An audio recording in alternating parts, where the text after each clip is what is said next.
She had saved 4 months of wages for a dress to be chosen in. She would leave that hall, having watched him choose her sister instead. But that is not the moment the world broke open. The doors did, not opened, not pushed. 2 slabs of iron-banded oak, thick as a man's chest, slammed inward, hard enough to split the stone arch on both sides. Wind poured through, carrying pine and smoke, and something older than either. And every wolf in the room dropped to their knees. Not one of them chose to. A stranger filled the doorway, storm-pale eyes moving over 100 bowed heads without interest, until they found her. The overlooked one. The girl nobody ever watched leave a room.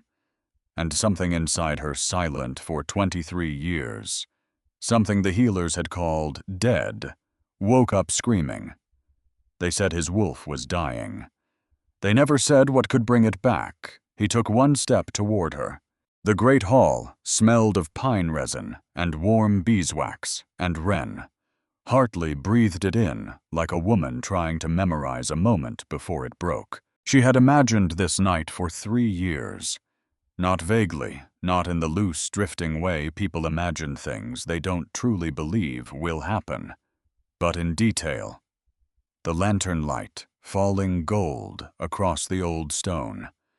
The scent of heather through the tall, narrow windows. The low, reverent hum of the whole Thornfield pack gathered close, shoulder to shoulder, waiting to witness a man declare the woman he had chosen. She had imagined Alden standing at the dais, with his hand extended toward her, his dark eyes warm, his voice steady, her name in his mouth like something he'd been holding on to for a long time. She had never once imagined him reaching for her sister instead, because that was not the kind of thing you let yourself imagine.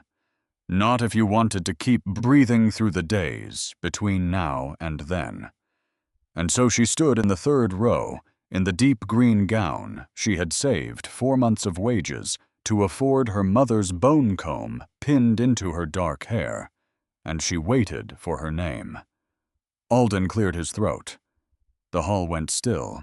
"I have chosen my mate," he said. "A woman of strength, of grace.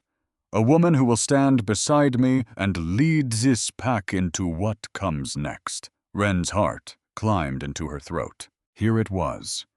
Here it was. 3 years of quiet walks along the northern ridge of conversations that started about pack logistics and drifted somewhere warmer, of a small cloth-wrapped bundle of dried wolfsbane left at the healer's door, with no note, because Alden was not a man who left notes. All of it arriving now, in this breath, in this Delphine Hartley. The name left his mouth like it cost him nothing. 2 words, ordinary, simple, and devastating. The hall erupted in murmurs, but Wren barely heard them because the sound in her own ears had gone strange and distant, a high thin. Ringing like the moment after you strike your head on stone, and the world hasn't yet decided whether to let you keep standing. Delphine, her sister. Of course, Delphine stepped forward from the front row, because of course, she was in the front row. She was always in the front row. 25 years old and luminous with it auburn hair, catching the lantern light like something out of a painting. She moved toward the dais with the effortless grace of a woman who had never once, not for a single hour of her life, doubted that the world would make room for her. And she placed her hand in Alden's, and she smiled. Wren's chest caved in, not visibly. That was the terrible, useful, hard-won thing. She did not stumble. She did not gasp. She did not make one single sound, because she had spent 23 years learning how to be invisible, and that awful skill saved her now. She stood perfectly still while the pack broke into applause. While her father beamed from his seat at the elders' table, his whole face lit up with a pride Wren had never once earned from him. while Delphine's friends clasped each other's arms in a delight that was only half surprised. Because everyone had known. Everyone except her. Her fingernails bit into her palms. The bone comb in her hair suddenly felt ridiculous, a dead woman's keepsake worn by a woman nobody chose. She thought of her mother, whoever her mother had been, and the thought was so absurd and so painful that she nearly laughed, and laughing here would have been the end of her. She needed to leave. Calmly, quietly, along the side wall toward the corridor, and out into the dark, before anyone turned and looked at her with pity, because pity would break her, and she would not break here. Not in front of these people.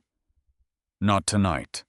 She turned, and the doors of the great hall blew open. Not opened, not pushed.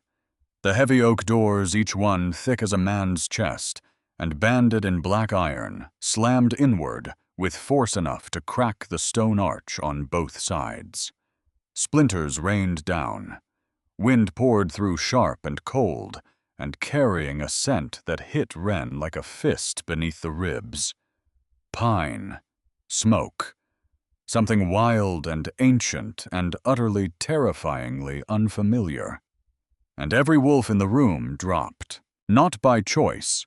Not a decision anyone made. Every single shifter in the great hall, Alden included, fell to their knees, like the floor had been pulled out from under them. The dominance rolling through those broken doors was a physical thing, a pressure so immense that Wren's vision blurred at the edges, and her own legs buckled, and she caught herself hard on the back of a bench, gasping. A man stood in the doorway. I was tall in a way that made the whole hall feel wrong-sized, as though the room had been built for smaller lives. Broad through the shoulders, dark-haired, wrapped in a long black coat worn flecked with rain. His face was all hard plains and deep shadow, a face built for winters, and his eyes were the color of a sky just before a storm breaks. Pale and piercing, and somehow tired, though there was nothing tired in the way he held himself. He looked over the room with the unhurried attention of a man who had walked into far worse places than this, and walked back out, without a scratch. And then his gaze found Wren. The world stopped. The sound, the murmuring, the wind, the creak of the ruined doors, all of it gone. Wren's heartbeat slammed once against her ribs so hard it hurt, and then everything inside her rearranged itself quietly and completely, like a key turning in a lock she had never known was there. A gravity deep and primal and absolute, starting in her chest and pouring outward through every nerve she had. And her wolf quiet her entire life. Dormant.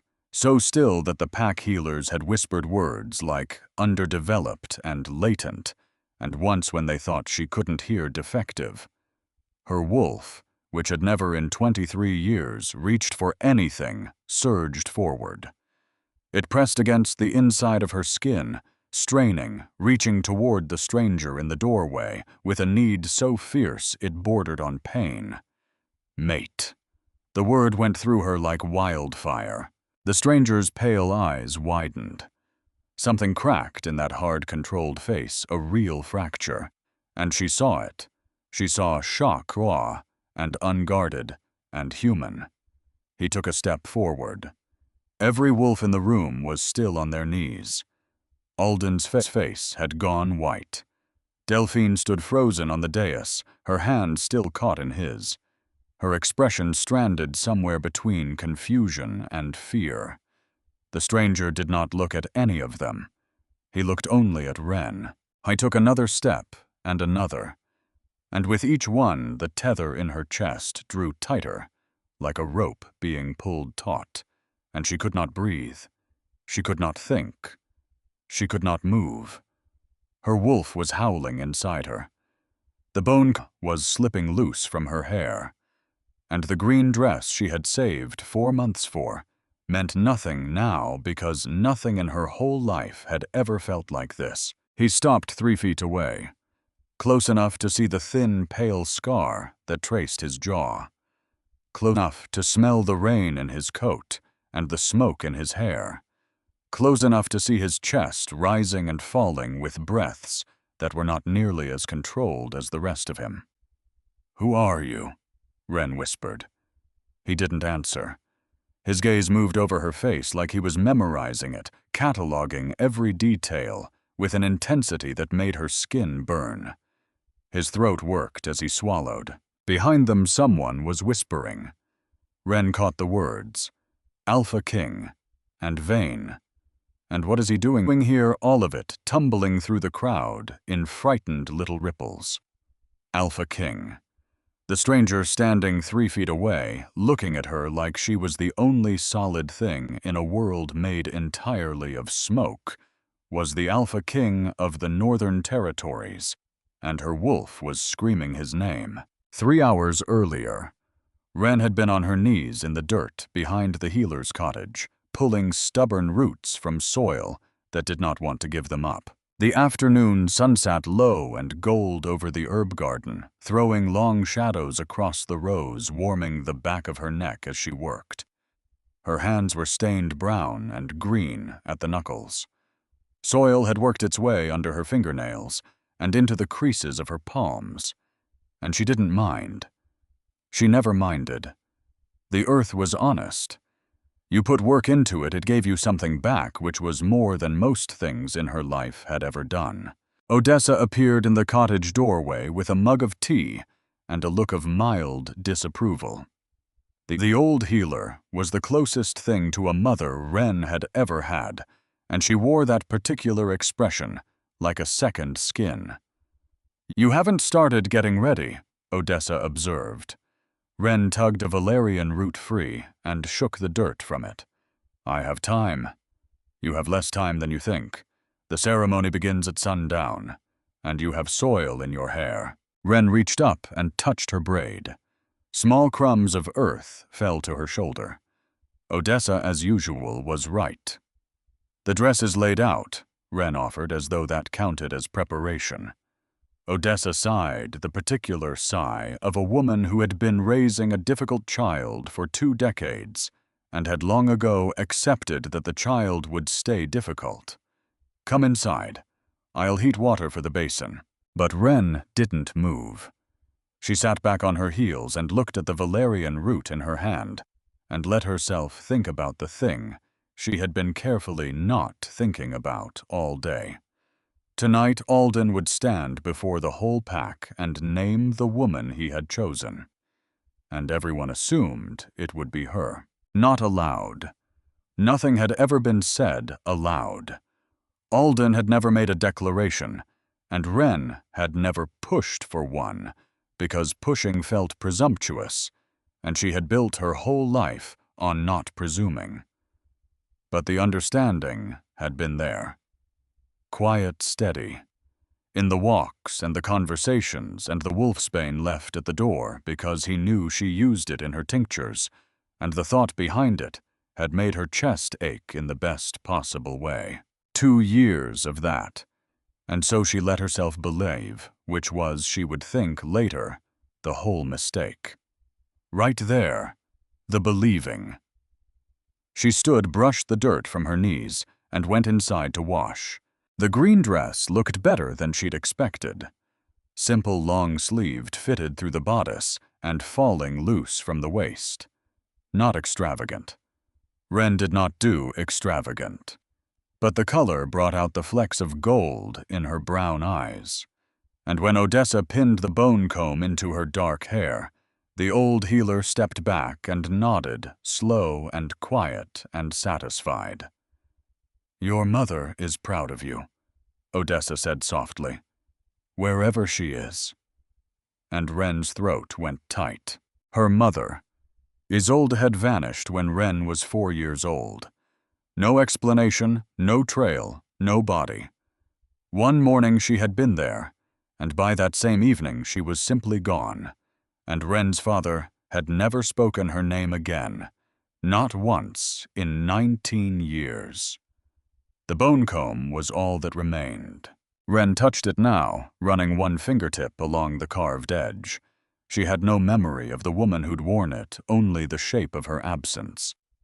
A jap cut out of every holiday, every morning, that should have started with a mother's voice, and didn't every moment where other children had someone, and Ren had a father who looked straight through her. Because his warmth, his attention, his pride, all of it, had always flowed toward Delphine. The firstborn, the accomplished one. The daughter who reflected back the version of his family he wanted the world to see. Ren had grown up in the margins of her own house, raised less by her father than by the old healer who'd taken pity on the quiet child, left to wander the garden alone. "Will Delphine be there?" Odessa asked, and the question carried a weight that had nothing to do with attendance. "She came home this morning," Ren said carefully. "Father invited her for the ceremony." Odessa hummed a single low note that somehow managed to communicate about 14 separate opinions, none of them kind. The old healer had never been fond of Delphine. Not because Delphine was cruel exactly, which was the confusing part, the part that had tangled Ren up her whole life. Delphine was not cruel. She was simply a bonfire. She consumed all the air in any room she entered, and she had never once noticed the smaller flames going dim in her wake because she had never once had to. Delphine was 2 years older, 3 inches taller, and possessed of the kind of beauty that made people forget the ends of their own sentences. She had left Thornfield at 17 to train with a prestigious pack in the South, and she came back now, and then in a blaze of stories and admiring looks, and every single return reminded Ren of exactly how little space she herself took up in the world. It wasn't Delphine's fault. That was the worst of it, the part Ren could never quite forgive, because there was no one to hand the blame to.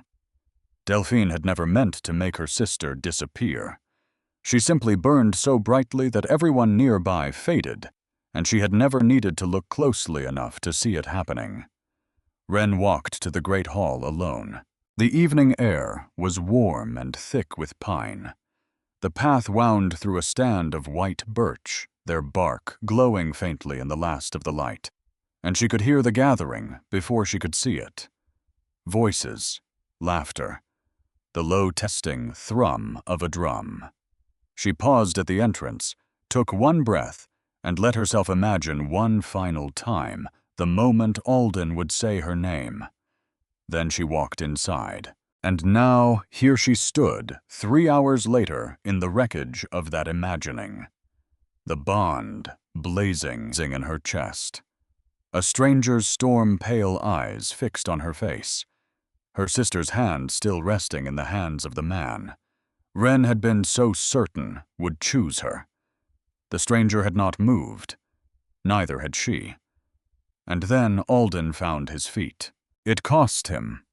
She could see what it cost him, the tremor in his legs as he forced himself upright against the crushing weight in the room. The sweat beading at his hairline, the clench of his jaw. He stepped in front of Delphine on instinct, shielding her, and his voice came out rough and strained. "You're in Thornfield territory. Identify yourself." The stranger's gaze lingered on Ren for one more full second. Then slowly, like a man setting down something he'd rather have kept holding, he turned to Alden. "Rourke Vane." His voice was low and quiet, the kind of quiet that didn't need volume, because it carried authority, the way a river carries weight without ever having to hurry. "Alpha of the Northern Territories. I was passing through your lands. I didn't intend to interrupt." But his eyes cut back to Ren as he said it, and the contradiction was so plain that several people in the crowd traded uneasy glances. Alden's face tightened because everyone in the region knew the name Vane. The Northern Territories were vast and brutal and ruled by an alpha whose reputation made warlords look like diplomats. Rourke Vane had united 6 warring packs under a single banner in less than 3 years, and the stories about how he'd done it varied wildly, but not one of them was gentle. "You're welcome in Thornfield," Alden said, the words visibly costing him. "But this is a private ceremony." Rourke's gaze moved from Wren to Alden to Delphine, still half hidden behind her newly declared mate, and something shifted in his face. A flicker of something cold and assessing. "My apologies," Rourke said, and the words carried no apology in them whatsoever. "I'll wait outside." He turned his long coat, sweeping behind him, and the moment he crossed back over the threshold, the crushing dominance lifted all at once, like a held breath released, and wolves gasped and sagged and grabbed at one another for support. Wren's legs gave out. She dropped onto the bench, her heart hammering so hard she could feel it in her teeth, and her wolf, her quiet, dormant, supposedly. Defective wolf was throwing itself against the walls of her chest, straining toward the doorway through which the stranger had just vanished. The ceremony resumed. She didn't hear a word of it. She sat rigid, nails carving small crescents into her palms, staring straight ahead, while the formal bonding words were spoken, and Alden pressed his lips to Delphine's forehead, and the hall erupted into celebration around her. She had to leave. Before she screamed or wept, or did something far worse, like chase after a man whose name she had learned 90 seconds ago. She slipped from the bench and moved along the wall toward the side corridor. Nobody noticed. Nobody ever noticed when Wren left a room. She pushed through the narrow door into the cool evening air and pressed her back to the stone, and dragged in one shaking breath after another. "You felt it too." The voice came from the shadows to her left. Wren flinched so hard her head cracked against the wall. Rourke Vane leaned against the opposite stone's arms crossed, watching her with those unsettling pale eyes. And this close, without the crushing weight of his dominance, filling the whole hall, she could see the things she'd missed. The scar along his jaw, thin and precise, like a blade had drawn it on purpose. The dark hollows beneath his eyes. The way his crossed arms were not quite steady. "I don't know what you're talking about," Wren managed, which was the most transparent lie she had ever told in her life. His mouth twitched. Not a smile. Something sadder than a smile. "Your wolf reached for mine. In the hall. I felt it." Wren's breath caught. Her wolf. Her dormant, sluggish, half-there wolf that had never reached for anyone that the healers had murmured over with such careful pity. "Reaching. That doesn't mean anything," she said, and her voice shook, and they both heard it. "It means everything," Rourke said quietly. He unfolded his arms and took a step closer. Not aggressive. Careful, almost cautious, like a man approaching something he was afraid of startling into flight. "Your wolf called to mine, and mine answered." He paused. That hasn't happened in a very long time, and the way he said it made her stomach tighten, because there was a whole story buried under those words, a heaviness she wasn't yet allowed to touch. "I don't even know you," Wren whispered. "No," he agreed. "You don't." Silence fell between them, thick and charged. Inside the great hall, someone had started a fiddle, and laughter drifted through the walls, muffled and distant, belonging to a celebration Wren was no longer any part of. "The man at the dais," Rourke said. "Your sister." Wren flinched. She hadn't braced for it, and it landed square on the wound. "Yes." Rourke studied her face. "He's a fool," he said, and there was nothing charming in it, nothing flattering. He said it the way another man might say that water was wet, a fact observed and set down between them. Wren opened her mouth, but before she could answer, a door banged open further along the corridor, and a man came through it fast. Lean, sharp-eyed, close-cropped red hair, and the bearing of someone used to being the second most dangerous person in any room he walked into. "My lord." His gaze darted between Rourke and Wren. "The local alpha is mobilizing his guard." Rourke didn't look away from her. "Kestrel, this isn't a threat." "The local alpha disagrees," Kestrel said tightly. "He has a dozen wolves arming themselves and a very badly bruised ego. We leave, or we explain ourselves. And I'd strongly prefer the option that doesn't end in blood." Rourke exhaled slowly through his nose, and for just a moment, he looked impossibly tired. The kind of tired sleep alone can't reach. Then he straightened. "Arrange a meeting with the Thornfield Alpha," he said. "A formal request. Tomorrow morning." Kestrel's eyebrows climbed. "We're staying." Rourke looked at Wren one last time, and the bond between them flared so hard she pressed a flat palm to her own sternum to keep from stepping toward him. "We're staying," he confirmed, and he turned and walked into the dark Kestrel, falling into step at his side, their footfalls fading into the night, leaving Wren alone in the corridor, back against cold stone, heart slamming, and her wolf crying out after him like it had just watched the sun go down for the last time. Inside the great hall, the celebration roared on. Alden and Delphine's bonding was being toasted and cemented into pack history, and Wren stood outside all of it invisible as ever, except that for the first time in her whole life, someone had looked at her like she was the only person in the room. She pressed her hands to her face and tried to breathe. A soft knock came against the wall beside her. Wren startled and lowered her hands. Odessa stood at the mouth of the corridor, weathered face creased with worry, and she took in Wren's expression, the trembling hands, the tears that had started to track down her cheeks, without her permission. The old healer sighed. "Come, child," she said gently.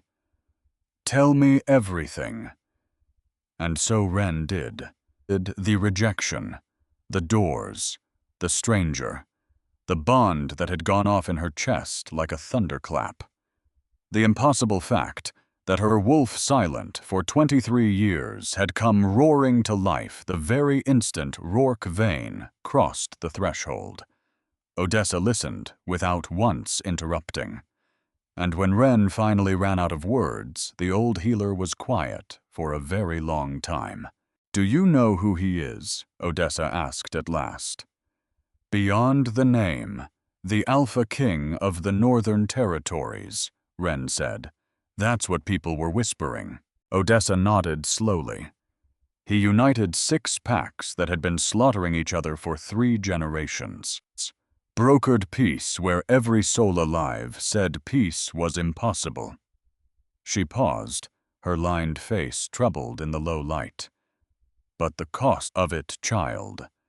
There are rumors about the Vane Alpha, about something he lost during the wars that made him king, something no shifter should be able to lose." Wren went cold. "What do you mean?" Odessa met her eyes. "They say his wolf is dying." And the words landed like stones dropped into still water. Wren stared at the old healer, her lips parting something, clicking into place deep inside her, with a certainty she could not explain and did not want. "And tonight," she whispered, "his wolf answered mine." Odessa reached out and gripped Wren's hand, her old fingers surprisingly strong. "Be careful. Whatever this is, it's bigger than a bonding ceremony, bigger than Alden and your sister and every small heartbreak of this night."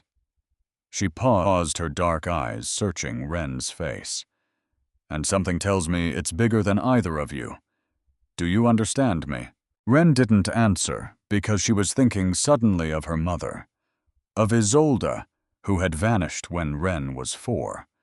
Of a woman she had never known and could not remember, and whose comb sat even now, slipping loose in her dark hair. "Odessa," Ren said slowly. "My mother. You knew her. Before." Something moved behind the old healer's eyes. Something quick and careful and quickly hidden. "I knew her." "You never talk about her." "No." A pause too long. "I don't." And Ren, who had spent a lifetime learning to read silences, heard the whole shape of what wasn't being said. "Why not?" Odessa was quiet. The fiddle inside had gone soft and slow. The night pressed close and cool around them, and when the old healer finally spoke, her voice had dropped to something Ren had never heard from her before, something almost like fear. "Your mother had a gift, Ren. A rare one. Rarer than you know." Odessa's grip tightened. There was a quality to her voice. When she spoke to a wounded wolf, a suffering one, it would go quiet. It would rest. Wolves that should not have healed. And a gift like that. She stopped. "A gift like that," Ren pressed, "is not always a blessing," Odessa said heavily. "There are those who would hunt a woman like that. Own her. Use her until there was nothing left. Your mother knew it. And I have always believed, though I have never had the proof of it, that when she left..." The old healer's voice caught. "I have always believed she did not leave you, child. I believe she ran. And I believe she ran to keep something safe." The night went very still. "To keep what safe?" Ren whispered. But she already knew. Somewhere deep beneath her ribs, in the place where a dormant wolf had slept for 23 years, and had woken tonight, for the very first time she already knew. Odessa looked at her for a long, long moment, and did not say it. She didn't have to. Ren lay awake that night in her narrow bed in the healer's cottage, staring at the ceiling, her wolf restless beneath her skin. She could feel him out there, somewhere in the dark. She could feel the tether, like a rope tied round her ribs, drawing her north toward wherever he was sleeping, if he was sleeping at all. And she thought about a dying king and a lost mother, and a gift in the voice that could quiet a suffering wolf. And for the first time in a life spent learning how to disappear, Ren Hartley began to wonder if she had ever really understood who she was at all. The formal meeting took place the next morning in Thornfield's Council Lodge, a squat building with low ceilings and a permanent smell of damp wood. Ren was not invited. She heard about it afterward from Odessa, who had heard it from the kitchen staff, who had heard it from a guard posted outside the door.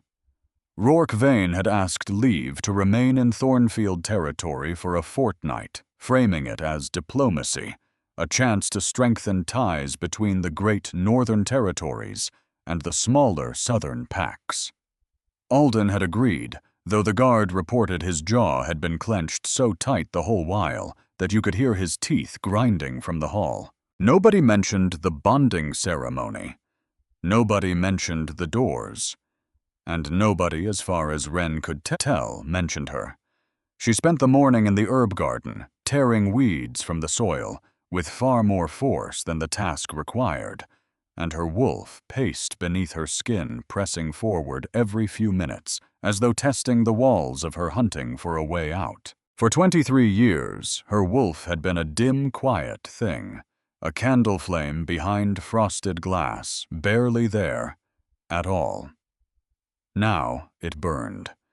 And somewhere across the square, a dying king was burning too slow and terrible, and she was the only cool thing in a world that had set them both alight. 14 nights. That was what they had. She didn't know yet how much would break inside those 2 weeks. She didn't know about the truth still buried in her mother's leaving, or the secret Rourke Vane carried like a stone sewn into his chest, or the choice her own sister would make when the burning finally reached them all.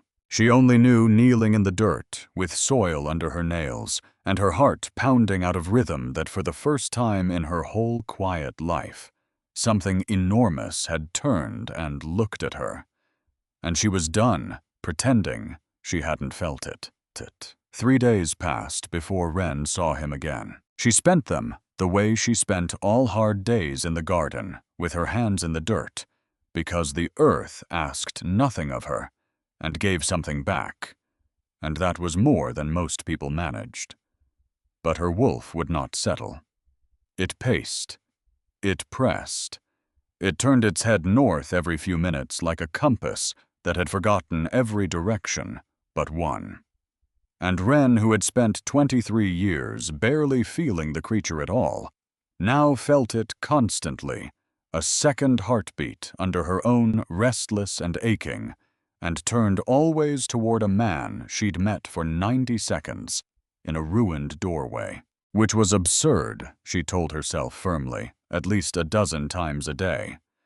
He is a king, and you are the sister nobody chose. And whatever happened in that hall was a trick of the blood, a thing that will fade, and you will go back to being exactly what you have always been. So stop. Stop reaching for him. Stop. Except she couldn't. She was crossing the square at dusk, a basket of dried yarrow on her hip coming back from the drying shed, when she saw him standing by the old stone well. Alone. Which surprised her. No kestrel. No guards. Just the Alpha King of the Northern Territories standing by a well in a small town square, looking for all the world like a man who had no idea what to do with his own hands. He saw her the same instant she saw him, and the bond ignited a flare of heat straight through her chest, so sudden it made her stumble. She caught herself, tightened her grip on the basket, and thought about turning around, walking away, pretending she hadn't seen him, the way she'd pretended 1,000 things over a lifetime of making herself small. She walked toward him instead. "You're alone," she said, because it was the least dangerous thing she could think of to say. "Kestrel is dining with your border guards," Rourke replied. "He's better at diplomacy than I am. That seems like a low bar." The words were out before she could stop them, and she nearly clapped a hand over her own mouth because you did not say things like that to a king who'd flattened an entire hall with a look. But something shifted in his face. Not quite a smile. The architecture of one, a slight lift at the corner of his mouth, a softening around the eyes gone almost before it arrived. "It is," he agreed. Silence stretched between them. The evening air was cool and smelled of wood smoke from the cook fires. Somewhere nearby, children were laughing. "I should go," Ren said, and did not move. "You should." Rourke agreed, and did not move either. Her wolf pressed forward, eager, and she shoved it back. "Your wolf," Rourke said, as though he could feel exactly what hers was doing. "It's different now. Stronger." Her grip tightened on the basket. "How do you know that?" "Because mine reacts to it." He looked away, and she saw the muscle work in his jaw. "It hasn't reacted to anything in a very long time." The admission felt enormous. He offered it without preamble, without ceremony, just laid it down at her feet, like something he didn't know what else to do with. "Odessa told me the rumors," Ren said carefully, "about your wolf." His expression shuttered instantly. The small softness vanished, replaced by something hard and guarded. "Odessa should be more careful with what she shares. She's protective of me." "Then she and I have that in common." The words left his mouth, and he looked startled by them. Looked away sharply, like he'd handed over more than he meant to. Ren didn't press. She had spent a lifetime reading silences, and his was screaming for room, so she gave it to him. She shifted the basket on her hip. I'm sorting yarrow tonight. It's tedious, dull work. A pause. If you're having trouble sleeping, tedious and dull might be exactly what helps. And then she walked away, before he could answer, before she could see whatever crossed his face, because if he refused her, she did not want to watch it happen. 2 hours later, a knock came at the healer's cottage door. Odessa opened it, looked up at the towering figure filling the door frame, and turned to Ren with an expression that said plainly, and without a single word, "You invited the Alpha King to sort herbs." Ren shrugged helplessly, and the strangest evening of her life began. Because Rourke Vane, conqueror of 6 territories, sat down at Odessa's worn workbench and set his enormous hands to the delicate task of separating yarrow stems from leaves, and he was terrible at it. Genuinely, spectacularly terrible. His fingers were too big for the fine work. He kept crushing the flower heads instead of pinching them free. After the 3rd mangled cluster, Ren reached over without thinking and repositioned his grip. "Gentle," she said. "You're not strangling a man. You're holding a flower." "I'm better at the strangling," he muttered. And Ren laughed. It burst out of her before she could catch it, bright and real, the first true laugh she'd had in days, and Rourke went still and looked at her with an expression she couldn't read. Surprise, maybe, or something hungrier than surprise. From her chair by the fire, Odessa watched with the sharp attention of a hawk, and then, quietly, she stood and left the room. They sorted yarrow for another hour.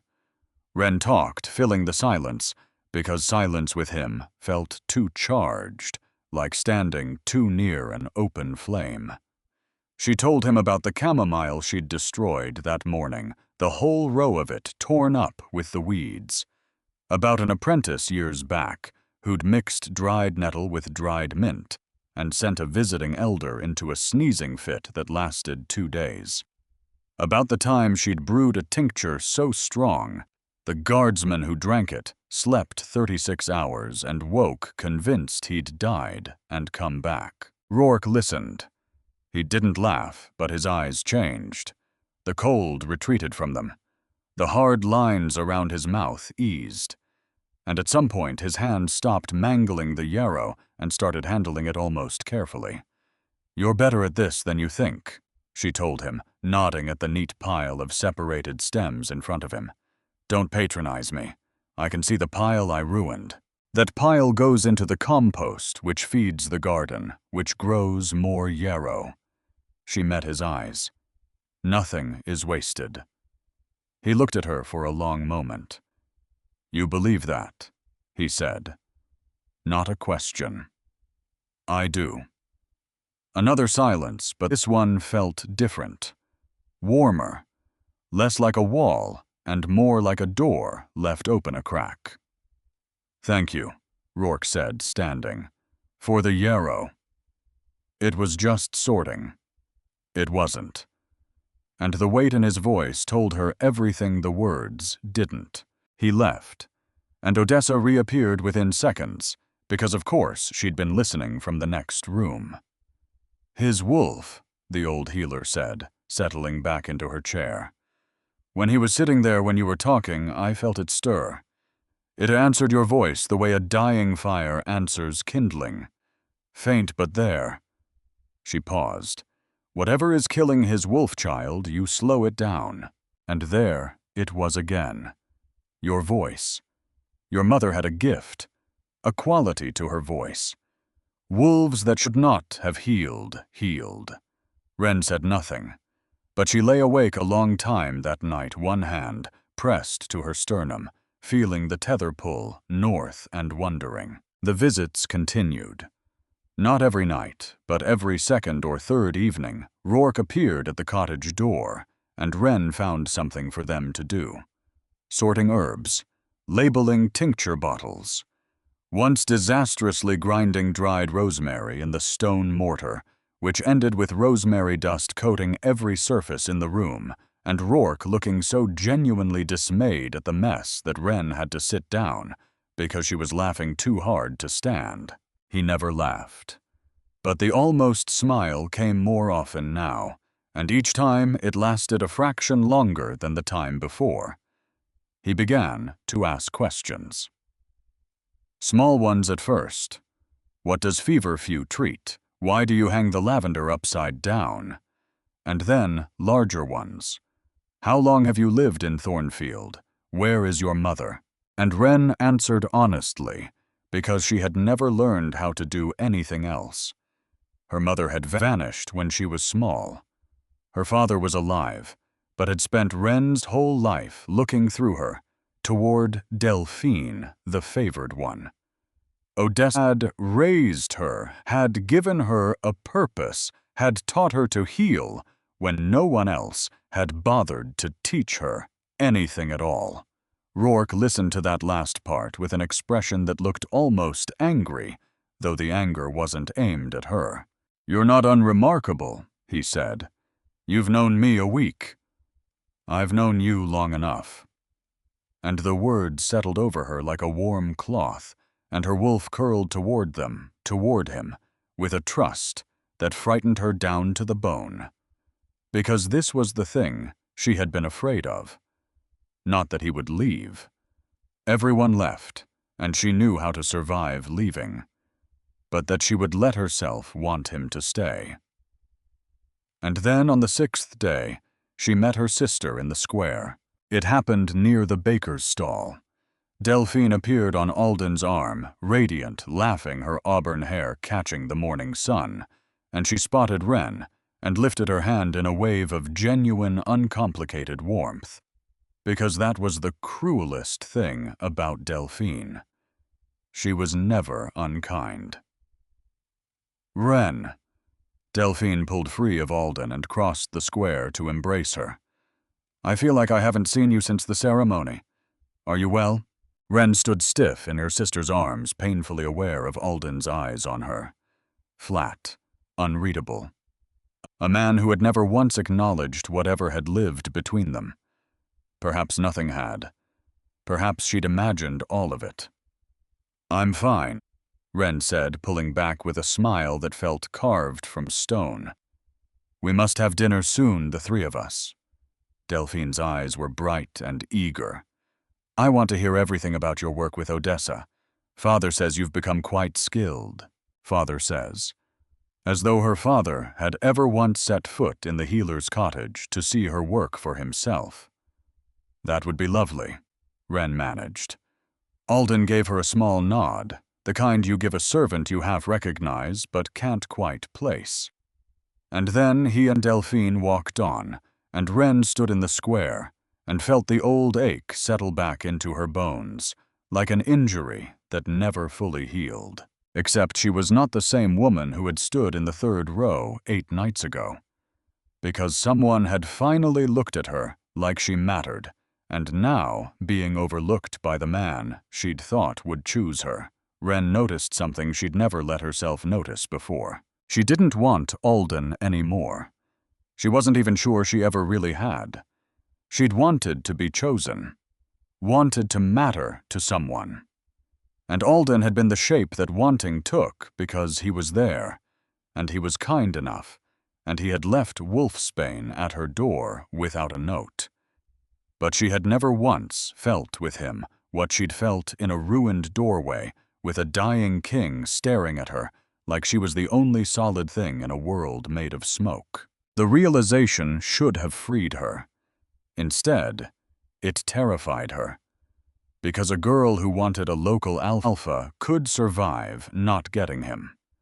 But a woman who wanted the alpha king, a king whose wolf was dying, a king who would leave in 6 more days, that woman was going to break. Delphine noticed things.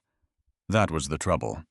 She burned so bright she rarely bothered to look at the smaller flames, but she was not stupid, and she was not blind, and over the following days she began to see what everyone in Thornfield was quietly failing to say aloud. that the Alpha King of the North kept vanishing at dusk, that he walked each evening toward the same small cottage at the edge of the Packlands, that when Wren Hartley crossed the square, now there was color in her face and a lightness in her step that had never been there before. Delphine came to the cottage on the 9th day, uninvited, radiant, filling the doorway with all that easy golden warmth. "Wren," she said, "we need to talk, sister to sister." Odessa at the workbench went very still and did not leave the room this time. Wren wiped her hands on her apron. "About what?" "About the king." Delphine settled onto the bench without being asked, arranging her skirts. "About what people are saying. And I want you to know I'm only telling you because I love you, and because someone has to, and better it comes from me than from a stranger who doesn't care what it does to you." And there it was, the knife wrapped as all Delphine's knives were in genuine, uncomprehending love. "Say it," Wren said quietly. "They're saying his wolf is dying." Delphine's face was all soft concern. "You know this. Everyone knows this. And they're saying there's something about you, some quality, that eases it. That when he's near you, he can rest. That your voice of all things holds it back." Wren's heart began to pound because it was true. It was all true. And Wren. Delphine reached out and took her hand, and her grip was warm and gentle and terrible. "A drowning man will hold on to anything that floats. That doesn't mean he loves it. It means he doesn't want to die." The words went into Wren like a blade slid between ribs. Because they fit. That was the horror of it. They fit the shape of every fear she already carried. She had spent her whole life certain she was not the kind of woman a man chose.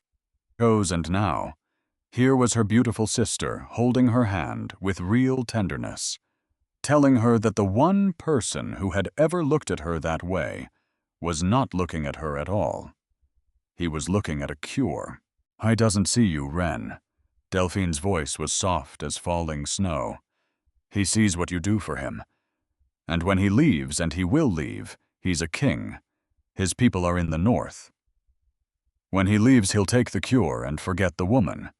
And I couldn't bear to watch that happen to you. You've been overlooked your whole life. I won't watch you be used too." And she meant it. That was what unmade Wren completely. Delphine meant every word. In her own bright, blonde, bonfire way, Delphine believed she was saving her sister. She rose, kissed Wren's cheek, and swept back out into the sunlight, leaving the small, dark cottage colder than she'd found it. Wren stood very still for a long moment. Then Odessa spoke low and hard. "She's wrong." "Ishio," Wren's voice came out thin. "You said it yourself. My voice slows it down. I'm the thing that keeps his wolf alive. How do I know the difference, Odessa? How does anyone? How do I know it's me he wants, and not the quiet I give him?" Odessa set down her pestle, crossed the room, and took Wren's face in her two old hands.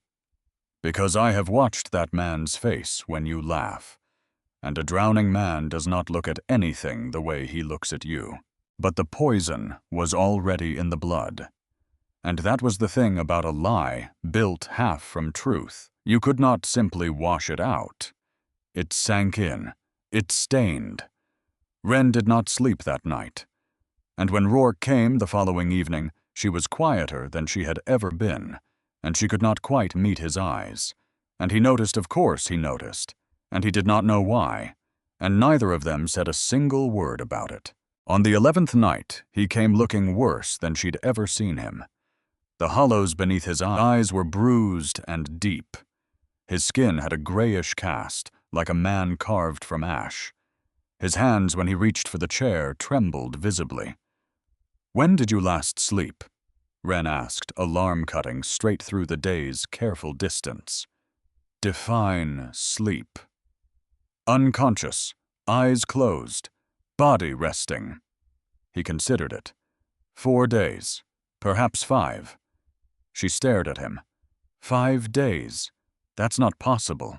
My wolf keeps me alive longer than it should, he said, and the flatness in his voice made clear this was not a gift. Odessa appeared from the back room, took one look at him, and pointed at the cot in the corner. Lie down. I'm fine.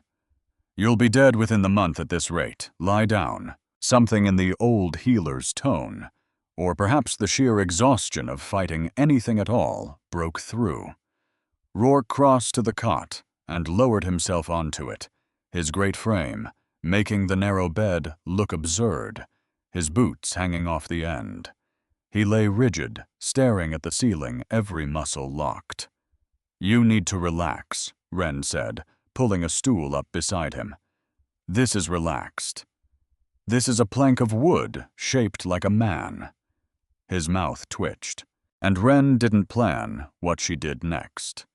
She just started talking the way she always did when the silence grew too heavy to hold. She told him about the seasons in Thornfield, how the first frost always came earlier than anyone expected and caught the late asters off guard, how the river behind the cottage froze solid in deep winter and the children used it as a slide, how spring didn't arrive gradually, but all at once, like the earth had been holding its breath for months, and finally let it go. His breathing changed. She noticed it the way a healer notices things. The shift from controlled to involuntary. The loosening of the jaw. The way his fisted hand slowly uncurled against the blanket. His eyelids grew heavy, fluttered, fought lost. He fell asleep. Ren stopped talking. The cottage went quiet, just the crackle of the fire and the slow, deep rhythm of his breath. She sat very still and watched the tension drain out of his face, watched the hard lines soften into something younger, something more vulnerable than she had ever seen him allow. An hour passed, then 2. Your voice, Odessa whispered from across the room. It's your voice that does it. I watched his wolf go quiet the moment you began. Whatever gift your mother had, child. She stopped. You have it too. Ren looked down at the sleeping king. And she reached out without quite deciding to, and drew the blanket higher over his shoulder. Her fingers brushed his collarbone. The contact lasted less than a second, but Rourke inhaled sharply in his sleep and turned toward her.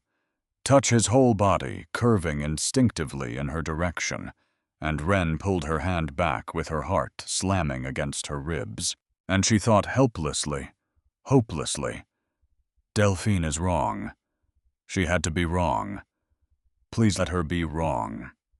After that night, everything held its breath for 3 days, and then it broke, because on the 14th day, the day his fortnight ended, Rourke did not come. Ren waited. She told herself he was resting. She told herself 100 reasonable things. And when the fire burned low and the candle guttered into a pool of wax, she went to bed and did not sleep. He did not come the next night either. On the 3rd day of his silence, Ren crossed the square at mid-morning and found Kestrel sitting outside the guest quarters sharpening a blade with slow, deliberate strokes. "Where is he?" she said. No preamble. Kestrel looked up. His face was careful, measured the face of a man used to delivering news no one wanted. The Alpha King is indisposed. Indisposed? How? That's not mine to share. Ren planted herself in front of him. Is he sleeping? Kestrel's hand paused on the blade, and the silence that followed was answer enough. How bad? Ren said. The beta studied her a long moment. Then he set the blade down and leaned forward, lowering his voice. He hasn't slept since the last night he came to your cottage. 4 days now, maybe 5. He won't tell me anything. A pause. And he's ordered me not to let you in. The words hit her like a slap. He ordered you to keep me away. He believes being near him is dangerous for you, that whatever's between you is pulling something toward you, something he doesn't want you anywhere near. Ren's jaw tightened. He's trying to protect me by killing himself. Kestrel said nothing, which was its own answer. And Ren, who had spent a lifetime being managed and overlooked and decided for felt something she had rarely let herself feel in 23 years. Anger, clean and bright, and hers. "Let me in," she said. "I can't. He gave a direct order. And I'm telling you that if he doesn't sleep soon, it won't matter what he ordered because he won't be alive to enforce it."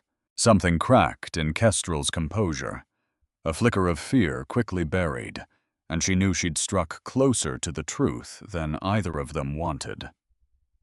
"I'll speak to him," the beta said quietly. "That's all I can promise." Ren left the square with the ground tilting under her feet, her wolf frantic tearing at her insides, straining toward the guest quarters with a desperation that made her physically sick. Because something was wrong. Something beyond exhaustion, beyond stubbornness, beyond a man's clumsy attempt to shield her from harm. And she was done being kept in the dark. About him. About her mother. About herself. That evening, she went to Odessa. "I need to know everything," Ren said. "About dying wolves. About what happens to a shifter when their wolf begins to fail. And about my mother. All of it. Whatever you've been holding back. I need it now." Odessa set down her work and regarded Ren with that grave assessing look she saved for her most serious diagnosis. "Sit," the old healer said. "This will take a while." And so Ren sat. Odessa began with the wolf. A wolf, she explained, was not a separate creature riding around inside a shifter. It was the other half of the same soul. And when a wolf began to die, the soul itself tore like a cloth pulled apart at the seam. The shifter became unable to rest because the dying wolf fought to stay awake, fought to stay alive, and sleep was surrender, and a dying wolf could not surrender. "What causes it?" Ren asked. Odessa hesitated. "Grief, guilt, something so profound the wolf turns it inward and begins to consume itself. It absorbs a wound the human mind cannot carry, and the weight of it in time becomes lethal." "How long does he have?" Odessa met her eyes. "Months, perhaps less." Ren's hands went cold. "My voice slows it down. My presence lets it rest, so why won't he let me help him?" "Because he knows something you don't," Odessa said gently. "About what happens if the bond between you completes, and then he dies." The room went very still. "What happens? If a bonded mate dies," Odessa said, "the surviving mate follows, not always at once, sometimes days, sometimes weeks, but a completed bond ties 2 lives into one thread, and when one end is cut..." She didn't finish. "I die too," Ren said, her voice hollow. "He knows this. That is why he's staying away. He doesn't want the bond to complete because he believes he is already dying. And he will not take you into the grave with him." Ren sat with it. The fire crackled. The herbs on the drying rack swayed in the warm air. Everything in the cottage was ordinary and safe and familiar, and across the square a man she was falling in love with was refusing to sleep, refusing to eat, refusing to let her save him, because saving him might kill her. "There has to be a way," she said. to heal his wolf without completing the bond. Odessa was quiet a long time. There might be, but I would need to know what damaged his wolf in the first place. The specific wound. Without that, I'm only treating symptoms. She paused. And he won't tell me. He barely tolerates another healer in the room with him. He'll tell me. Odessa gave her a look half admiration and half concern. You're very certain for a woman he's currently refusing to see. He's refusing to see me because he cares what happens to me, Ren said. And the truth of it bloomed through her chest, warm and aching all at once, and it burned Delphine's poison clean out of her blood in a single breath. Because a man protecting a cure does not lock himself in a dark room and stop eating rather than risk it. A man does that for a person. That's not a wall, Odessa, Ren said, rising to her feet. That's a door. And what the old healer asked, are you going to do? Ren was already reaching for her cloak. Something stupid. Probably. But first she had one more question. The one she'd been circling for 3 days. The one she was finally ready to hear the whole answer to. My mother, Ren said. You said she ran to keep something safe. You said she had a gift in her voice, and I have it too. Her hand tightened on the cloak. Odessa. Did she run to protect me? And the old healer looked at her. This child she had raised in the margins of a house that never wanted her, this quiet woman who had spent 23 years believing herself unchosen and easy to overlook. And she told her the truth. Yes, Odessa said softly. She did. She crossed to the hearth, knelt, and worked loose a floorboard Ren had walked over 10,000 times without ever knowing what lay beneath it. From the dark space underneath, she drew a small betrayal wrapped in oiled cloth and tied with a faded ribbon. She left these with me the morning she ran, Odessa said, with one instruction. Give them to her when she is strong enough to understand. The old healer's hands trembled as she held them out. I have wondered every year whether that day had come, and every year I decided it hadn't. I think I was afraid. I think the day came a long while ago, and I was simply afraid to lose you to the truth of them. Ren took the bundle, and read them by candlelight alone, and the mother she had never known came alive on the page. Isolde had a gift in her voice. A rare one, rarer than rare, the kind that surfaced maybe once in a generation.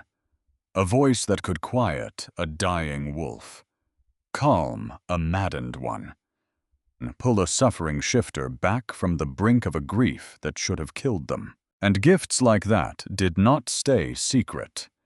Packs had hunted her, courted her, threatened her. One alpha in the far south had tried to take her by force to keep her caged and used until there was nothing left of her but the sound of her own voice healing men who owned her. She had escaped, married a Thornfield wolf, a quiet, ordinary man who promised her a quiet, ordinary life. And then she had a daughter, and the daughter had the gift, too. Ren read that line 3 times, hands shaking. Because Isolde had known. From the time Ren was an infant, cooing in her crib, Isolde had known that her second daughter carried the same voice, the same terrible, hunted, magnificent gift. And she had made a choice no mother should ever have to make. She had made the gift invisible. She had gone to Odessa and to the pack healers and quietly, deliberately spread a different story. That the child's wolf was weak, dormant, underdeveloped, perhaps defective. She had let them pity Ren so that no one would ever covet her. She had buried her daughter's light on purpose so that the hunters would look right past her. And then, when Ren was 4, Isolde learned the Southern Alpha had found her trail again. Was coming. Would tear Thornfield apart to take her back, and would surely see in the woman's small daughter a gift worth a second cage. So she ran. Not from her child. For her child. She drew the danger away from Thornfield like a bird trailing a broken wing to lead a fox from the nest. She vanished into the north with nothing but the clothes on her back, leaving behind a bone comb and a bundle of letters and a daughter who would grow up believing every single day that she was the one who wasn't worth staying for. "I am sorry," the last letter said. "I am so sorry, my Wren. You will feel unchosen. You will feel unseen. And it will be the cruelest lie ever told, and I will be the one who told it, and I will carry that the rest of my days. But you will be safe. And someday, when you are strong, you will understand that being overlooked was never proof that you were worthless. It was the shape my love had to take. You were never small. I only made the world believe you were so the world would let you live." Wren sat with the letters in her lap and wept. 23 years. 23 years of standing in third rows, of being looked through, of holding a comb. She thought belonged to a dead woman and asking questions into the dark that she thought would never be answered. And the whole time she had not been abandoned. She had been protected. Something broke open in her chest, and something else older and heavier finally set itself down, because the belief she had built her entire life around the belief that she was the kind of person people did not stay for was a lie. Her own mother had planted it in the world with her own 2 hands to keep her alive. And if that belief was a lie, then so was everything she had told herself about not being the kind of woman a king could choose. Wren stood. She wiped her face. She pinned the bone comb her mother's love made solid back into her dark hair. And she went to tear down a door. The guard outside the guest quarters was a boy from the border patrol, barely old enough to grow a beard, and he looked at Wren coming through the dark, with the panicked face of a young man caught between 2 terrifying authorities. "The Alpha King gave orders," he stammered. "I'm not here for the Alpha King," Wren said, calm as still water. "I'm here for Kestrel. A healer's visit. His shoulder's been troubling him."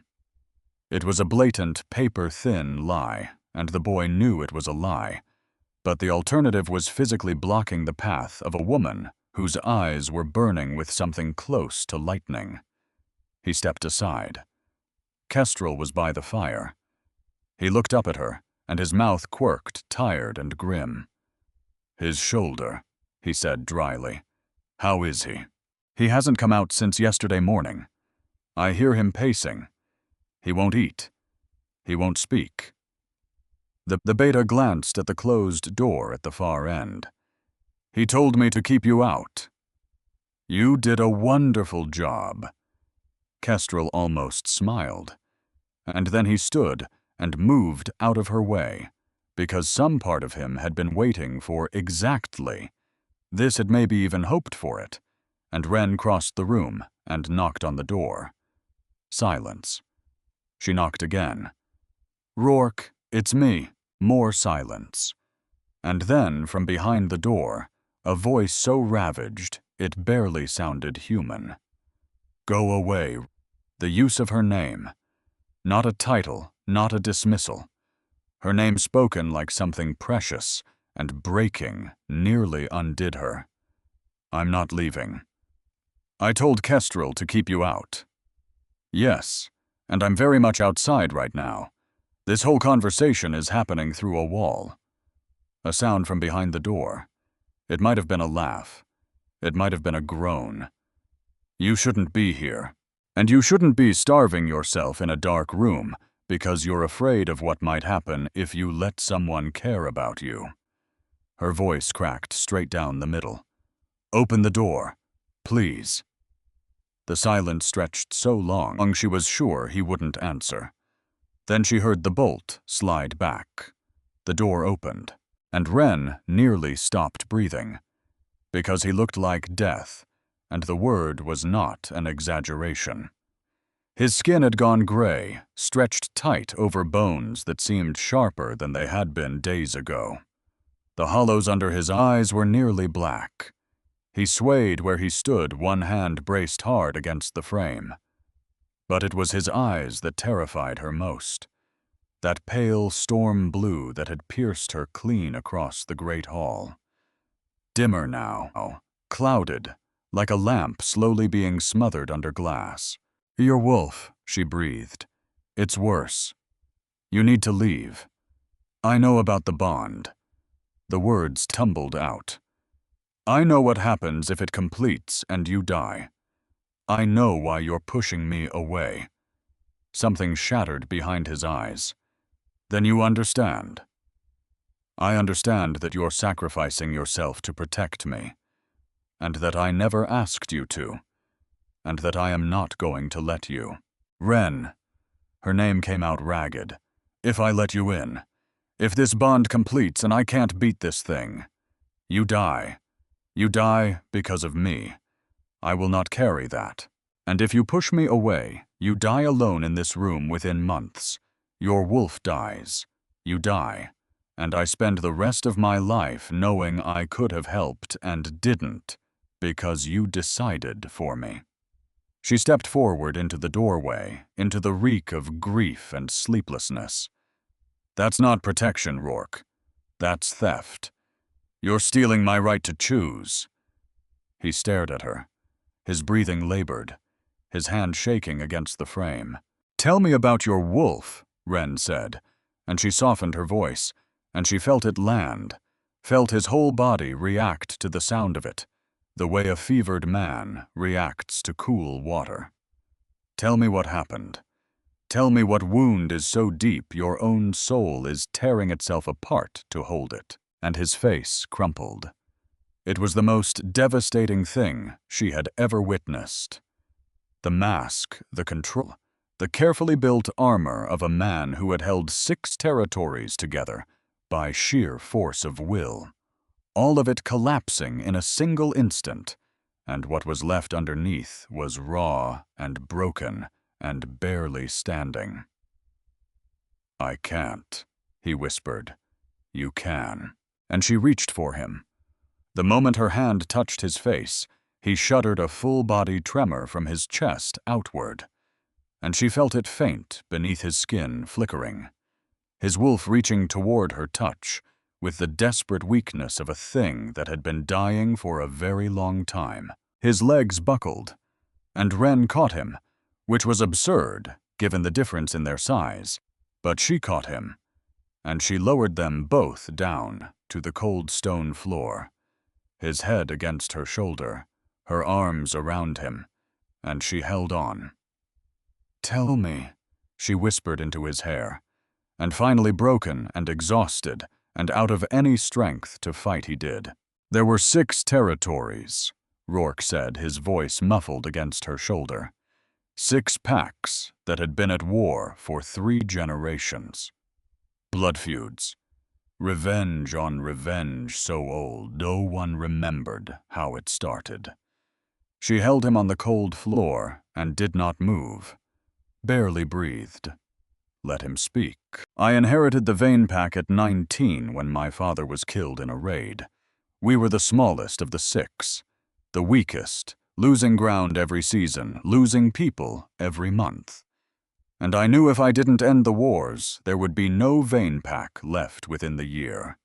His hand found hers in the dim light and gripped it, not gently, desperately, like it was the last solid thing in the world. "So I did the thing everyone said was impossible. I walked into each Alpha's territory, alone, unarmed, and I told them, kill me or listen. Those are your 2 choices." Ren's heart clenched. The recklessness of it. The courage. 3 listened. 2 tried to kill me. He paused, and his voice changed, dropping into something darker, something damaged. The sixth was a pack called the Serek, led by an alpha named Malrek, the worst of all of them. Cruel in ways that had nothing to do with war. His breathing hitched. Ren tightened her arms around him. Malrek had a daughter, Undine. The name came out tender and fractured, and Ren knew at once that this was the center of it. This was the wound. She was 15. She came to me in secret, told me her father meant to ambush my delegation during the peace talks. She betrayed her own pack to save mine. His voice was barely there now. She asked me to protect her. She said her father would kill her if he ever learned what she'd done. She asked me to get her out before the ambush. Ren closed her eyes because she could feel what was coming. The way you feel a storm the moment before it breaks. The drop in the air. The terrible stillness. I told her I would. I told her to meet us at the river crossing at dawn, and we would take her north with us. I gave her my word. His hand shook in hers. They struck early, hours before the planned crossing. Malrek attacked in the dark, scattered my camp, half my delegation, dead in the first assault. And by the time I fought through and regrouped and reached the river, it was mid-morning. He stopped. The silence was suffocating. She was already there, Ren whispered. She'd come at dawn, like I told her to. She waited for hours. His voice broke apart entirely. Her father found her first. He knew by then what she'd done, and he couldn't say it. He didn't have to. She was gone before I ever reached the crossing. I was too late. I could see where it had happened. I could see. It wasn't your fault, Ren said. I gave her my word. The words came out like torn metal. I told a 15-year-old girl to trust me, and my word got her killed. Malrek killed her, not you. I put her in that position. I made her believe I could keep her safe, and I couldn't. Ren pulled back just enough to see his face. It was ravaged tears cutting tracks through days of grime, his eyes raw and red, and she had never in her life seen anything so terrible or so purely human. After the river, he said flat and hollow. I killed Malrek. I ended the Serek pack. I unified the North. I did everything I set out to do. And there was nothing left inside me that believed in mercy. He swallowed. My wolf began to die the day I found that river crossing. It took the guilt I couldn't carry, and it's been dying ever since. Ren cupped his face in both her hands, his skin clammy and feverish at once. Wrong. You saved 5 territories, she said. Thousands of people are alive because of what you did. And 1 girl is dead because of what I didn't do. You didn't kill her. I failed her. His voice raw, absolute. And I have failed her every night since. Because I see her, Ren. Every time I close my eyes, I see her at the river, waiting for me. And she looks at me. And she asks why I didn't come. Ren was weeping openly now, her tears falling onto his cheeks, mixing with his. That's not her, she said. That's your guilt wearing her face. That's your wolf eating itself alive because you will not forgive yourself for being human. I was supposed to be more than human. I was supposed to be her alpha. I was supposed to keep my word. You were 19 years old. You were ambushed. You fought through an army to reach her, and you were too late. And that is a tragedy, but it is not a sin. It is not a debt you pay with your life. He shook his head, tried to pull away, and Ren gripped his hands and held firm. I know what it is, she said, to believe you weren't enough. I have spent my entire life believing that if I had only been different, better, more, My mother would have stayed. My father would have seen me. Alden would have chosen me. His eyes found hers, and she saw the shock in them, the recognition. I believed I deserved to be invisible. Wren went on, her voice thick. I believed I was the one who wasn't worth staying for, and that belief nearly ate me alive, too. She squeezed his hands, but it was a lie. I found out only tonight from letters 19 years old that my mother didn't leave because I wasn't worth keeping. She left to protect me. She made the whole world overlook me on purpose so no one would ever hunt me.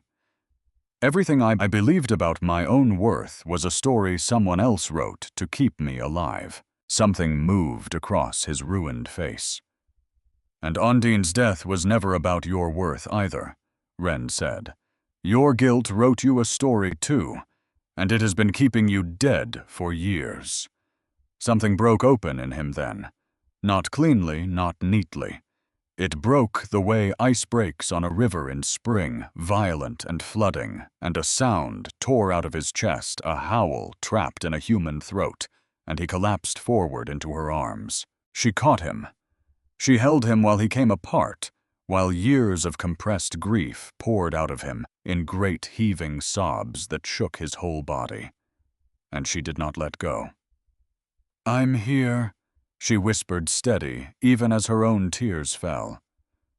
I'm here, and I'm not leaving, and you are allowed to put this down. She didn't know how long they stayed on that floor. Minutes, an hour.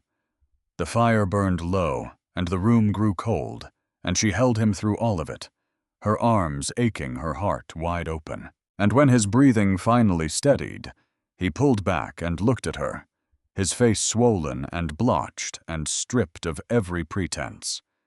He looked terrible. He looked like himself. Stay, he said, and the word carried the weight of every wall he was laying down. Wren pressed her forehead to his. I'm not going anywhere. She helped him to the narrow bed. He was weak in a way that would have been unthinkable 2 weeks ago. She sat against the headboard and drew his head into her lap, and she began again to talk. Not about grief, not about guilt or dying wolves or dead girls at river crossings. She told him about the frost that made ferns of light on the cottage windows, about the sound the Thornfield River made over the flat stones, like laughter if you listened the right way. About the summer. She was small and followed a red fox through the birch woods for half a day because the creature moved like it knew exactly where it was going, and she decidedly did not. His wolf stirred. She felt it not through her own senses, but through the bond building itself between them, whether either of them permitted it or not. And it was not the desperate dying flicker she had felt before. It was steadier, stronger, like something that had been drowning and finally found the floor beneath its feet. His eyes closed. His breathing deepened. He slept. And Wren sat in the dark with a king's head in her lap and watched his wolf begin tentatively to breathe. And then she slept too. She woke in the fog. It was different this time. The grayness was not empty. It pulsed with a presence, a thick, malicious awareness that pressed at her from every side. The air tasted of ash and grief, and the particular bitterness of promises never kept. Her bare feet sank into ground that was not quite solid, not quite liquid, and every instinct in her screamed that she was not supposed to be here. But Rourke was here. She could feel him through the bond. So she followed the tether through the fog, arms wrapped around herself, heart pounding. And the silence was the worst part, not a true silence, but a manufactured absence, as though something had swallowed every sound and was still hungry. She found him in a clearing. He stood at the edge of a river of black water, thick and slow as oil, the far bank lost in fog. and on the near bank, knees drawn to her chest, sat a girl, Undine, exactly as Wren had imagined her from Rourke's telling. Young, small, gentle-faced, dark hair falling across her shoulders, eyes holding a sadness far too old for 15. Rourke stood over her, unmoving, his face blank and devastated at once, watching the girl, the way a man watches a wound. He knows he should stop touching and cannot leave alone. "Rourke," Wren called. He didn't respond. His gaze stayed locked on the girl at the water's edge. Wren moved closer, and the fog resisted her, thickening around her legs like wet cloth, each step costing more than it should. Something did not want her here. Something was pushing back. "Rourke, look at me." Nothing. His wolf was barely a flicker inside him. A guttering candle the fog was working to smother. Wren reached him and took his hand. The contact sent a shock through them both, and the fog recoiled, pulling back like a living thing that had been stung. The girl looked up. "You came too late," Undine said, her voice soft and patient and utterly terrible, because it was not truly her voice. It was Rourke's guilt, given a face and a mouth to speak through. "You always come too late." "That's not her," Wren said, squeezing his hand. "You know that's not her." "She waited for me," Rourke murmured. "She waited, and I didn't come. You came. You fought through an ambush, and you came, and you were too late. And that is the most painful thing I have ever heard. But you came for her." The fog pressed closer, and the girl stood, and behind her other shapes began to form. Faces, bodies, the dead of the Unification Wars rising out of the black water one by one, their eyes fixing on Rourke with an accusation that had no bottom. "You owe us," they murmured, and their voices were his voice, his guilt, his endless self-condemnation given shape and sound. "You owe us your sleep, your peace, your life." "No." Wren's voice rang through the fog with a clarity that startled even her, because it was not just her voice anymore. It was her mother's gift, awake at last, the gift that had been buried her whole life, so the world would let her live, rising now, in full, when she needed it most. "He owes you grief," Wren said. "He owes you remembrance. He does not owe you his destruction." The figures wavered. The fog churned. She turned to Rourke. His eyes were glazing, unfocused, sinking into the trance she'd feared, the fog pulling him under, feeding on his agreement, growing stronger with every moment he accepted its judgment. She put both hands on his face and forced him to look at her. "Undine did not ask you to die for her," Wren said, tears streaming. "She asked you to live. She asked you to protect her, and you couldn't, and that broke your heart, and I am so sorry. But dying here, letting your wolf be devoured by guilt that doesn't honor her, it doesn't save her. It just means her sacrifice, her bravery. A 15-year-old girl betraying her own father to save your people. It means all of it was for nothing." Rourke blinked. Something shifted behind his eyes. A crack in the trance. "She was brave," Wren went on, voice breaking. "She was 15 years old, and she was braver than anyone in this whole story. And the way you honor that kind of bravery is not by dying. It's by living, by being the king she believed was worth saving." And the girl at the river changed. The sadness lifted from her face. The accusation drained out of her eyes. And what remained was something quiet and clear and unbearably young. She smiled. Small. Uncertain. Real in a way nothing else in the fog had ever been real. And Wren understood with sudden, bone-deep certainty that this was not the guilt, not the ghost made of self-punishment. This was something else. A remnant, an echo, a piece of a brave girl who had been trapped in the same prison as the man she'd died trying to save. "Let me go," Undine said. And this time it was her voice, truly her voice. And she was not asking him to suffer. She was asking him to stop. Rourke's breath caught. His grip on Wren's hand tightened until it was almost pain, and she could feel the war inside him through the bond. The guilt clinging to its throne. And the part of him that wanted desperately to lay it down, and did not know how. A sound escaped him. Raw, animal, full of grief. But beneath the grief, something else. Fragile, newborn, terrified of its own existence. Forgiveness thin as spider silk, but strong enough to carry the weight of what came next. "I'm sorry," Rourke whispered. "I'm sorry I was late." The girl nodded.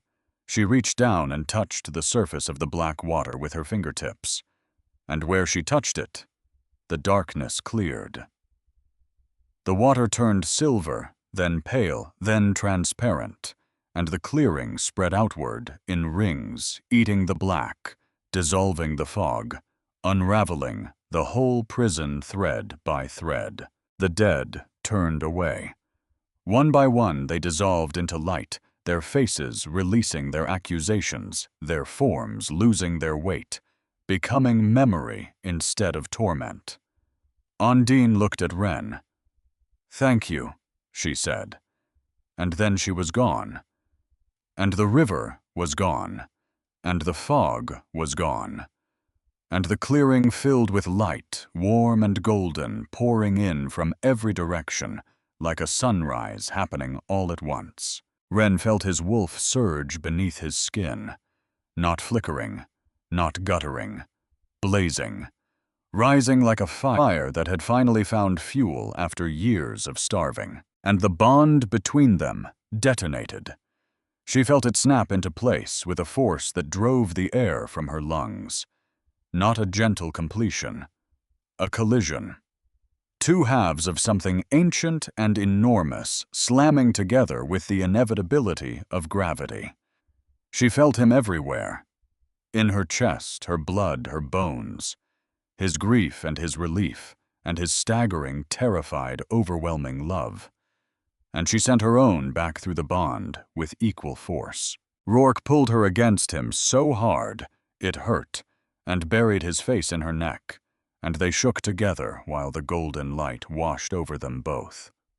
They woke tangled in the sheets, his arms still around her, dawn light spilling gray and soft and ordinary through the window. Rourke opened his eyes, and they were clear. That pale storm blue, vivid again, sharp, alive. "The fog," he said. "Gone," Wren whispered. His hand came up to touch her face. His fingers traced her cheekbone, her jaw, the corner of her mouth, mapping her with the reverence of a man who had just been handed his life back and was afraid it might be taken again. "Your wolf," she said softly. He closed his eyes, and when he opened them, they were wet.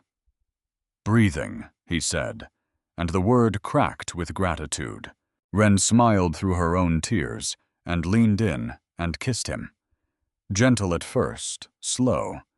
It tasted of salt and relief and the beginning of something enormous. His hand slid into her hair, and hers gripped the front of his shirt, and the tenderness of it nearly broke her. "Mate," he murmured against her mouth. "Mate," Wren echoed. And the word felt like a door she'd been standing outside her whole life, finally opening from the inside. And then from the front room, Kestrel's voice, sharp and low. "My lord." Something in it turned Wren's blood cold. She knew that tone. It was the tone of a man bringing news no one wanted. Rourke was already sitting up, the ease of the last moment draining from his face. "What is it?" Kestrel appeared in the doorway. Riders crossed the southern trail at first light. Border guards counted a dozen, armed, moving with purpose. He paused. They aren't Thornfield, and they aren't ours. Rourke went very still. They carry an old mark, Kestrel said. Gray and black, the colors of a pack that isn't supposed to exist anymore. And Rourke closed his eyes, and Wren felt it through the bond before he said the word. Felt the past reach up out of the Black River to find them. Sarek, Rourke said. Because peace, real peace, is rarely handed over clean. It has to be defended. Word had traveled. And the word that had traveled north over those 2 weeks was this: the dying Alpha King of the Vein Pack was in the south, weak alone, but for a single beta. Sleeping at last in a small border town called Thornfield. And there were those who had waited years for exactly that word. The remnants of the Sarek pack. Malrek's people. Scattered when Rourke ended their alpha, but never truly gone, nursing 3 generations of blood feud into a single blade of revenge. They came at dusk, certain they had finally caught the king at his weakest. Except the king was not weak anymore. The alarm went up across Thornfield, and Wren's blood ran cold because Rourke was still recovering, still thin, still days from his old strength, and a dozen wolves was a dozen wolves, and it was Delphine who reached her first. Wren was running for the square when her sister caught her arm, and Delphine's beautiful face was white and stricken, and afraid, in a way Wren had never seen. "Is it true?" Delphine gasped. "That if he dies, you die. That the bond that you're—" She couldn't finish. "Wren, is it true?" "Yes." And Wren watched something crack straight through her sister. Because Delphine, for the first time in her golden bonfire life, was looking at Wren. Truly looking. Seeing a woman whose life was now tied to a man these attackers had come to kill. "I did this," Delphine whispered. "The things I said. The rumors. I tried to make you doubt him. I could have made you leave him. And then when they came, you'd have been—" Her voice broke. "Oh, Wren. I have spent my whole life never once looking at you, and I never meant it as cruelty, and somehow, that is worse. Delphine." Alden won't move. Delphine's jaw set, and something new came into her face, something Wren had never seen there. Steel. "He says it's not Thornfield's fight. He says the North can bleed for its own king." She gripped Wren's hands. "But he'll move for his mate, and I am his mate. And I am about to make the worst scene this pack has ever seen." And she did. Delphine, who had spent her whole life being adored, spent all of it at once. She stood in the center of the square before the assembled pack and did the thing that cost a woman like her the most. She told the truth, that she had lied about the king. That she had tried to drive a wedge between him and her sister out of jealousy and fear. That she had been wrong and small and careless in the way that never thinks itself cruel. And that she would not stand by while her sister's mate was killed at their own gates. "You have all spent your lives failing to see Wren," Delphine said, her voice ringing across the square. "So have I. Well, I am finished. And if any of you have a shred of shame left, you are finished too. We fight." And Thornfield, shamed and stirred, moved. The battle was short, because a healed Alpha King, even a thin and recovering one with a bonded mate whose voice could steady his wolf through anything, and a border pack, finally roused to stand behind him, was not the easy prey the Sarek remnants had come hunting. Rourke fought like a man who had remembered at last that his life was worth defending. Alden fought at his flank, grim and silent, a man discharging a debt he had only just understood he owed. And when it was over, The surviving attackers ran north into the dark and did not come back. And Ren found Delphine afterward, sitting on the well's edge, shaking. They did not say much. There was too much and not enough. But Ren sat down beside her sister, and after a moment Delphine reached over and took her hand, and this time the grip held nothing hidden in it. No knife, no pity. Just two sisters, one of whom had finally learned to see the other. "I'm sorry," Delphine said. "I know," said Ren. "I forgive you." And she found to her own surprise that she meant it. They left Thornfield 3 days later. Ren departed with one bag, the bone comb in her hair, and Odessa's fierce, tear-streaked blessing ringing in her ears. "Come back and visit," the old healer commanded, gripping Ren's hands until her knuckles went white. "And send word when there are children. Odessa, I am old. I am allowed to be direct." As they crossed the square for the last time, Ren passed Alden. He watched Rourke's face transform the instant Ren approached, watched the way the king's hand found hers, with the ease of something that had always been meant. And across Alden's face flickered something that looked like the very beginning of understanding. Not regret, exactly, but the slow, dawning knowledge that he had stood in the same room as someone extraordinary night after night, and never once thought to look. Ren didn't notice. She had spent 23 years trying to be seen by people who would never look. She was done turning around. But there was one more thing. One thing she would not leave the South without. Because Isolde's final letter held more than an apology. It held a place. A village far in the north where a hunted woman might disappear and grow old and safe, waiting for a day she was not sure would ever come. The day her daughter grew strong enough to find her. Ren did not go north as a king's cure. She went as a woman on her own errand, with her mate at her side, because she chose him there, and she followed her mother's last words to a small stone house at the edge of a pine forest. And an old woman opened the door. Silver-haired now, lined, smaller than the giant she had lived in Ren's imagination as an absence her whole life. But the eyes were Ren's own. Isolde looked at the daughter she had made the world overlook, the daughter she had run from to keep alive, the daughter she had hoped and feared in equal measure would someday come. "You found me," Isolde breathed. And Ren, who had asked so many questions into the dark that she'd thought would never be answered, found she had only one left. "You never stopped loving me," she said. "Did you?" "Not for a single day," said her mother. And Ren stepped into her arms.